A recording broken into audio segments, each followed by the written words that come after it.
Kilala si former 3 World Division Champion, Cuadro Alasangas ng Pinas John Riel Casimero na isang maangas, maabilidad, matapang, malakas matulungin at marami pang iba. Marami ng boksingero ang nagtagumpay at nakilala saan man panig ng mundo, tulad ni Manny Pacquiao, Nonito Donaire Jr., Donnie Nietes, at kabilang na dyan si John Riel Casimero na isang magiting at nagtaas ng bandila ng bansang Pilipinas pagdating sa larangan ng boxing sports. Si former 3 World Division Champion Cuadro Alasangas ng Pinas John Riel Casimero ay talagang hindi ito maitatanggi na isa talaga itong sikat at pinag-uusapan saan man panig ng mundo pagdating sa larong boxing. Nakuha ni John Riel Casimero ang atensyon ng karamihan dahil sa kanyang taglay na angas at tila napapatigil niya ang karamihan ng mga tao na abala sa tuwing lumalaban ito sa ibabaw ng boxing ring. Dahil talagang kitang-kita dito ang kanyang galing sa pakikipaglaban sa ibabaw ng boxing ring. Ngunit ganun pa man ay katulad ng iba nating mga world champion ay nakakaranas din ito ng mga pagsubok na susubok sa tibay ni John Riel Casimero aka Cuadro Alasangas ng Pinas John Riel Casimero. Sobrang daming pinagdaanan ni John Riel Casimero bago niya makuha ang 3 World Division Champion at kung paano niya ito nalampasan. February 10, 2012 kakalabanin ni John Riel Casimero si Luis Lasarte na magaganap sa bansang Argentina. Ang laban na ito ay tumatak at pinag-uusapan saan man panig ng mundo, dahil nakalaban ni John Riel Casimero ang boksingero na pinakamadumi maglaro sa boxing sports. Kitang-kita dito na talagang madumi maglaro itong si Luis Lasarte, hanggang sa nagpakawala na si John Riel Casimero ng mga solidong mga suntok na dahilan ng pagkatumba ni Luis Lasarte. Kitang-kita din dito na talagang sinasalo lahat ng malalakas na suntok ni John Riel Casimero, dahilan sa pagtigil na ng laban. Ngunit hindi matanggap ng kampo ni Lasarte na talo ito, kaya nagwala sila at kinuyog ang Team Casimero. Nakuha ni John Riel Casimero ang IBF Imperium Junior Flyweight title. June 27, 2015 kinalaban niya si Ruan Rong na ginanap sa bansang Thailand. Ang boksingerong ito ay isa din madumi kong maglaro. Panalo si Ruan Rong by unanimous decision ngunit inulan naman ito ng batikos, pati referee ay hindi nakaligtas sa pangbabatikos dahil sa tila pabor ito kay Ruan Rong.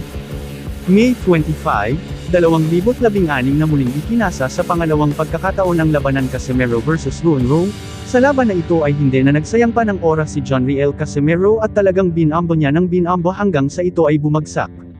Panalo si John Riel Casimero at naagaw niyang muli ang titulo bilang IBF Flyweight title, at ganap na itong 2 Division World Champion. September 10, 2016 na kinalaban niya naman ang isang undefeated na Breton na si Charlie Edward.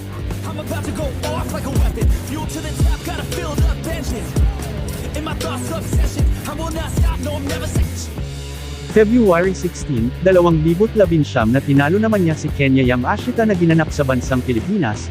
Tulad sa ibang nakalaban ni Casimero ay hindi rin nakaligtas si Yamashita sa lakas at bangis ni John Riel Casimero. November 30, 2019 na kinalaban niya si Zelani Tay, paglalabanan nila ang WB o Bantamweight title. Sa pagkapanalo niya kay Zelani Tay ay dito na siya naging ganap na 3 World Division Champion. September 26, 2020 kinalaban niya si Duque Mika. Kitang-kita na grabe ang hagupit at lakas ng mga suntok ni John Riel Casimero.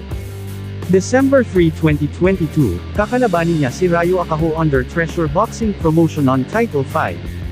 Ngunit sa laban na ito ay deneklara na no contest, sa kadahilanan na panay-arti at reklamo itong si Akaho na tinamaan siya sa likod ng ulo kung saan sinabi niya na hindi na niya kaya magpapatuloy pa sa kanilang laban, ngunit pagkalipas ng ilang linggo ayon sa pagsusuri ng KBMC ay binawi ang hatol at deneklara na panalo si John Riel Casimero. October 3, 2023 kinalaban naman niya si Yakinori Oguni na kung saan ay si Oguni ay hindi na nga rito lumabas sa Japan media, pagkatapos ng laban niya kontra angas ng Pinas Cuadro Alas John Riel Casimero, at tila nagtatago na nga ito sa social media itong si Oguni, dahil tila wala siyang mukhang ihaharap pagkatapos ng laban niya kay Cuadro Alas. Ayun nga dito sa referee ay sinabihan niya si Oguni kung ipagpapatuloy pa niya ang naturang laban. Ngunit tumanggi na nga itong magpatuloy pa pagkatapos ng pagputok ng kilay nito mula sa headbutt umano.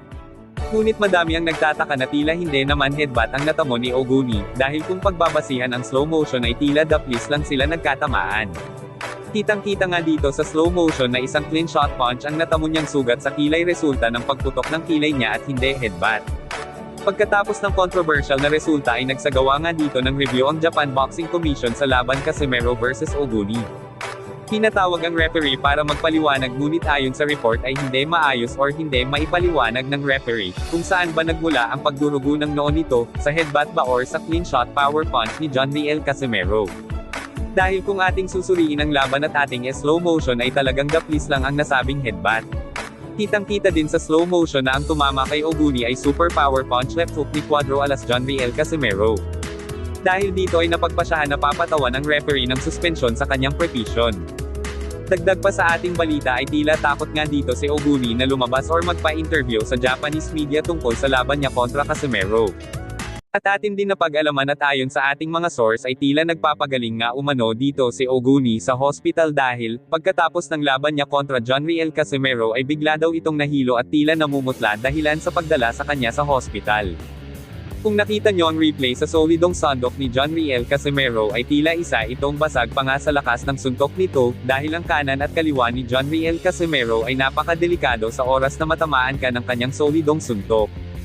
Kung naaalala nyo ang laban John Riel Casimero at Akaho, ay tila walang pinagkaiba ang style na ginawa nila kontra Casimero. Dahil nagtapos din ang laban sa draw, ngunit ang Japan Boxing Commission ay nagsagawa nga dito ng investigasyon at sa huli ay klarong-klaro na nanalo si John Riel Casimero kontra Akaho. Sa laban Oguni Casimero ay hindi rin malabo mangyari ang magiging desisyon ng Japan Boxing Commission na mananalo rito si John Riel Casimero. Hihintayin natin ang magiging resulta sa sinagawa nilang investigasyon. Ating balikan si Oguni, hindi pa nga lumantad sa publiko hanggang ngayon si Oguni dahil nagpapagaling pa siya sa natamong pinsala kay Cuadro alas angas ng Pinas John Riel Casimero. Sa tingin nyo guys, lalantad pa kaya sa publiko itong si Oguni? Makaka-recover pa kaya itong si Oguni sa natamong pinsala at makakabalik pa kaya siya pagboboxing? October 13, 2024 at kakalabanin niya dito si Saul Sanchez. Na kung saan ay mailan ulit daw ito nahilo. Pagkatapos ng kanilang laban sa ating kababayan na si former 3 World Division Champion Cuadro alas angas ng Pinas John Riel Casimero, na ginanap ngayong araw October 13, 2024 sa bansang Japan. Dahil sa pangyayaring ito ay aktong nasasaksihan ng ilang fans at Team Sanchez ang pangyayaring ito at para na rin ito sa kaligtasan ni Saul Sanchez, ay nagsalang ito sa iba't ibang mga test para masiguro na ito ay ligtas. Dahil napakadelikado sa isang boksingero ang mahilo lalong-lalo nakakatapos lang ng laban niya sa former 3 World Division Champion Cuadro alas angas ng Pinas John Riel Casimero. Dahil sa pangyayaring ito ay inaasahan na rin ng mga boxing expert dahil halos solid ang tama ni Saul Sanchez kontra John Riel Casimero, magmula sa umpisa ng round 1, hanggang sa kalagitnaan ito ay puro solid ang natatanggap niyang suntok dito. Sanchez mo kasa! Sanchez mo kasa! Casimero no hinari ga hiyaw! Kaya hindi rin ito katakataka na maapektuhan ang kanyang utak at maalog ito dahil sa sobrang lakas ng impact ng suntok ni former 3 World Division Champion Cuadro alas angas ng Pinas John Riel Casimero. At ngayong taon kasalukuyan ay magkakaroon ito ng event na kung saan ay gagawa siya ng sariling promotion na pinangalanan Cuadro alas Promotions. Pa ako ng maraming rason para sumuko. I will choose to fight back. Dahil alam kong malalampasan ko ang lahat. At alam kong habang humihirap, papalapit na din ako magtagumpay sa mga pangarap ko. Wala naman talagang madali sa buhay. At kahit maraming problema at pagsubok sa buhay ko, magpapatuloy ako.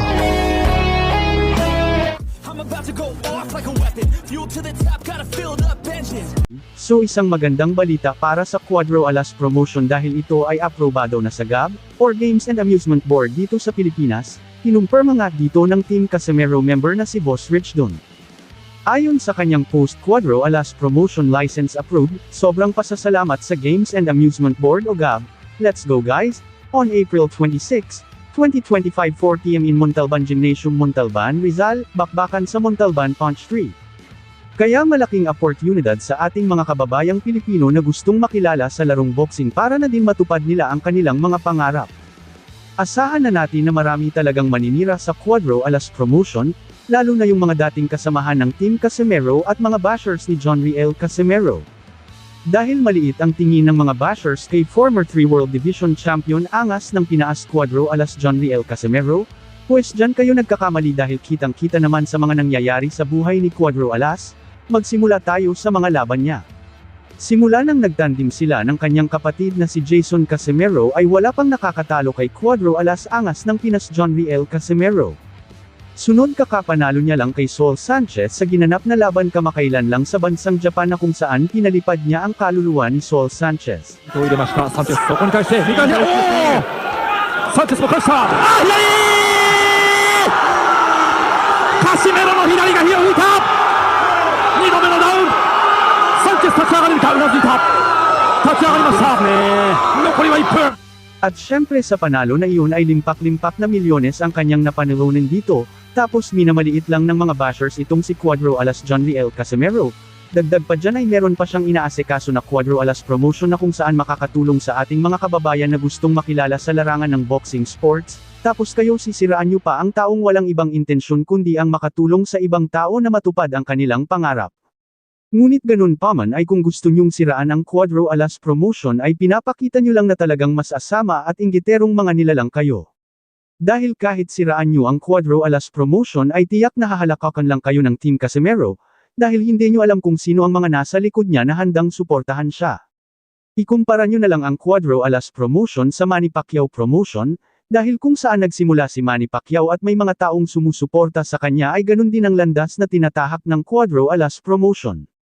Kaya sa mga taong minamaliit si Cuadro Alas ay tiyak na kayo ang maliit, kumpara kay Cuadro Alas John Riel Casimero, dahil si John Riel Casimero bukod sa boksingero ay isa pa itong future promoter.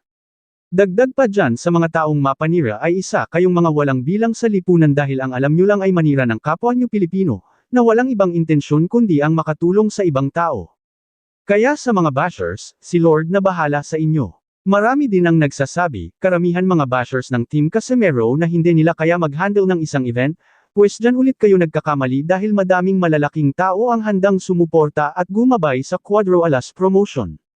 Gusto talaga ng mga bashers ni Cuadro Alas, makita ang kabiguan ng Team Casimero at handa silang sirain, lalo na ang Cuadro Alas promotion na malapit ng maganap. Kaya sa mga bashers manood na lang kayo, huwag puro inggit ang paaralin nyo at huwag na kayo manira dahil ang ginagawa ng Team Casimero ay ang makatulong sa ating mga kababayan na gustong matupad ang kanilang pangarap.